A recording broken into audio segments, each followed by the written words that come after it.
வணக்கம், welcome to Chitra Murali's kitchen. இன்னைக்கு என்ன பார்க்க போறோம் அப்படின்னு பார்த்தீங்கன்னா, அங்காய பொடி எப்படி பண்றதுன்னு தான் பார்க்க போறோம். நம்ம எண்ணெய் பலகாரம் நிறைய சாப்பிட்டோம் அப்படின்னு சொன்னாங்க, ஆயிலி ஐட்டம் நிறைய சாப்பிட்டோம் அப்படின்னா கொஞ்சம் வயிறு உப்புசமா தெரியும் இல்லையா? ஸோ அந்த சமயத்தில் நீங்கள் நல்ல ஒரு சுட சாதத்தில் ஒரே ஒரு ஸ்பூன் இதையும் போட்டு மிக்ஸ் பண்ணி சாப்பிட்டீங்கன்னா உங்களுக்கு வயிறு கலகலன்னு ஆகிடும். அதே மாதிரி கொஞ்சம் அஜீரணமாக இருக்குது, வேறு ஏதாவது ரொம்ப ஹெவியாக சாப்பிட்டு அந்த மாதிரி சமயத்துலலாம் இந்த பொடி ரொம்பவே ஹெல்ப்ஃபுல்லாக இருக்கும். இன்னைக்கு நம்ம அங்காய பொடி எப்படி பண்ணுறதுன்னு தான் நம்ம பார்க்க போகிறோம். அதுக்கு என்னென்ன வேணுங்கிறது சொல்லிடுறேன். ஒரு அரை கப்புக்கு தனியா, 3 டீஸ்பூன் சீரகம், 2 டீஸ்பூன் மிளகு, நல்ல ஒரு டீஸ்பூனுக்கு நான் சுக்கு பவுடர் எடுத்திருக்கேன். நீங்கள் சுக்கு இருந்ததுன்னா அது ஒரு சின்ன ஒரு 1/4 இன்ச்சுக்கு அதை எடுத்துக்கலாம். அப்புறம் பெருங்காயம், வரமிளகா ஒரு 4 வரமிளகா, வேப்பம்பூ ஒரு 1/4 கப்புக்கு, சுண்டைக்காய் வத்தல் ஒரு 1/4 கப்புக்கு, ஒரே ஒரு ஆர்க் கருவேப்பிலை, தேவையான உப்பு, அவ்வளோதான். இப்போ வெறும் வால்நீல ட்ரையாக தான் வறுத்துக்கணும். ஃபர்ஸ்ட் பெருங்காயம் சேர்த்துக்கலாம். பெருங்காயம் வரமிளகா 2 ஒன்றா சேர்த்துறேன்.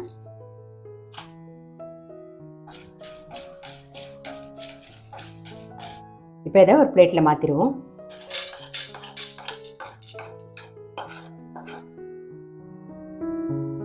அரை கப்பு தனியா எடுத்திருக்கேன். இப்போ தனியா வறுபட்டுருது, எடுத்துடலாம்.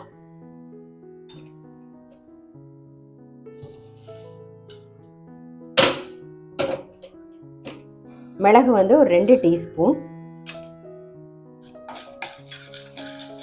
இது கூடவே சீரகமும் சேர்த்துடலாம்.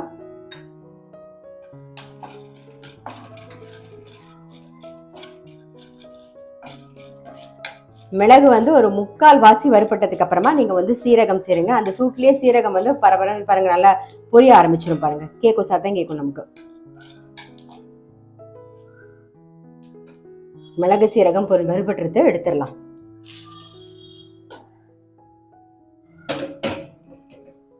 வேப்பம்பூ சேர்த்துக்கலாம். வேப்பம்பூவும் வறுத்துக்கலாம். வேப்பம்பூவும் வறுபட்டுறது எடுத்துடலாம். சுண்டைக்காய் சேர்த்துக்கலாம். இதுவும் நல்லா ட்ரையாகவே வறுத்துக்கலாம். இப்போ தானே நம்ம கிருஷ்ண ஜெயந்திக்கு நிறைய எண்ணெய் பலகாரம் சாப்பிட்ருப்போம். ஸோ நம்ம வயிறு கண்டிப்பாக உப்புசமாக தான் இருக்கும். அதனால நீங்கள் என்ன பண்ணுங்கள், இந்த அங்காய பொடி பண்ணி வச்சுக்கிட்டிங்கன்னா ரொம்பவே சௌரியமாக இருக்கும். இந்த சமயத்துலன்னு கிடையாது, எல்லா சமயத்துலையுமே நமக்கு ரொம்ப சௌரியமாக இருக்கு. எங்கள் கல்யாணத்துக்கு போகணும், ஏதாவது நிறைய சாப்பிட்ட மாதிரி ரொம்ப உப்புசமாக இருக்குது அப்படின்னா நீங்கள் அப்போ கூட நீங்கள் அங்காய பொடியில் சும்மா ஜஸ்ட் சுட சாதத்தில் நெய் விட்டு ஒரே ஒரு பிடி பிசைஞ்சு சாப்பிட்டீங்கனாலே போதும், நல்ல வயிறு கலகலன்னு ஃப்ரீ ஆகிடும் நமக்கு. ஸோ அதனால இது பண்ணி வச்சுக்கிறது ரொம்பவே நல்லது. இனிமேல் வரப்போகிறது எல்லாமே பண்டிகை காலம் தானே. சுண்டைக்காயும் வறுபட்டுருது. சுண்டைக்காயில ஆல்ரெடி உப்பு இருக்கும். இது கடையில வாங்கின சுண்டைக்காய், ஸோ அதில் ஆல்ரெடி உப்பு இருக்கும். அதனால உப்பு போடும்போது மட்டும் பார்த்து போட்டுக்கோங்க. இப்போ இந்த சுண்டைக்காயை எடுத்துடலாம். சுண்டைக்காய் வத்தல் வறுபட்டுருது, அதை எடுத்துருவோம். கொஞ்சம் கருவேப்பிலை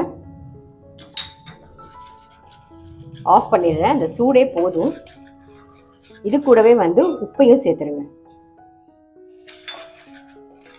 கருவேப்பிலையும் வறுபட்டுருது, எடுத்துடலாம். இதெல்லாம் நல்லா ஆறினோடனே பொடி பண்ணிக்கலாம். நல்லா ஆறட்டும். அரைக்கும் போது மேலாக சுக்கு பொடி போட்டு அரைச்சிக்கலாம். நாம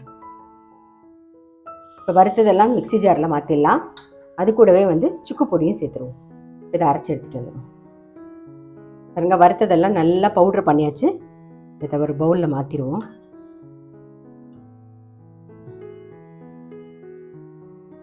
அங்காய பொடி எப்படி பண்ணுறதுன்னு பார்த்துருப்பீங்க. நான் சொன்ன மாதிரி நல்ல சுட சாதத்தில் ஒரு கொஞ்சமாக நெய் விட்டுண்டு இதையும் ஒரு ஸ்பூன் போட்டு நல்ல ஒரு உருண்டை பிசைஞ்சு சாப்பிடுங்க. நல்ல ஒரு பெரிய உருண்டையாவது சாப்பிடணும், அப்போ தான் கரெக்டாக இருக்கும். சாப்பிட்டீங்கன்னா வயிறு கலகலன்னு ஆகிடும். கண்டிப்பாக ட்ரை பண்ணி பாருங்கள். அங்காய பொடி இது வரைக்கும் பண்ணி வச்சுக்கல அப்படின்னா இந்த அளவில் பண்ணி வச்சுக்கிட்டா கூட உங்களுக்கு போதும். அப்படி இல்லை சாதம்லாம் சாப்பிட முடியல அப்படின்னா ஒரே ஒரு ஸ்பூன் நீங்கள் வாயில் போட்டு நல்ல வார்ம் வாட்டர் குடிச்சிட்டிங்கனாலே போதும். அது கூட பண்ணலாம். நம்ம சாதத்தில் வேண்டாம் அப்படின்னு நினச்சா இப்படி கூட நீங்கள் சாப்பிடலாம். ஸோ அங்காய பொடி ட்ரை பண்ணி பாருங்கள். நான் அடுத்த வீடியோவில் சந்திக்கிறேன்.